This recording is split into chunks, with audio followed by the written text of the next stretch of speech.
गांव के एक कोने में एक पुराना लेकिन मजबूत घर था। उस घर में रहती थीं सुदेशा देवी, जिनका बेटा रमेश शहर में नौकरी करता था। कुछ साल पहले ही रमेश की शादी प्रियंका से हुई थी।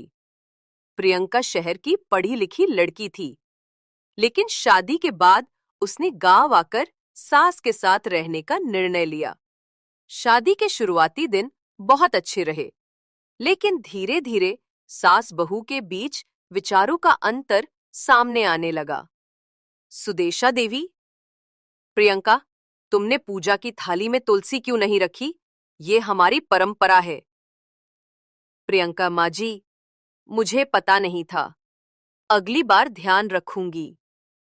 सुदेशा देवी नाराज रहती हैं और गांव की औरतों में बातें होने लगती हैं। गांव की महिलाएं चुगली करती हैं। नई बहू तो बहुत पढ़ी लिखी है, पर सास की इज्जत करना नहीं जानती। अब के जमाने की लड़कियां सास को कुछ समझती ही नहीं। सुदेशा देवी तक ये बातें पहुंचती हैं, जिससे वो और दुखी होती है। प्रियंका की कोशिश। प्रियंका ये सब समझ जाती है और सास को खुश करने के लिए परंपराएं सीखने लगती है। वो सुबह जल्दी उठती, चूल्हे पर रोटियां बनाती, मंदिर में दिया लगाती। एक दिन वो तुलसी के पौधे पर दीपक जलाती है, जिससे सास खुश हो जाती है। आपसी समझ का जन्म। सुदेशा देवी बीमार पड़ जाती है। प्रियंका उनकी सेवा करती है। बहू, मुझे लगा था तुम मेरी बातें नहीं मानती, पर तुम तो बहुत समझदार हो। माँ जी, मैं आपकी परंपराएं सीखना चाहती हूँ, बस तरीका थोड़ा अलग है। दोनों की आंखें भर आती हैं।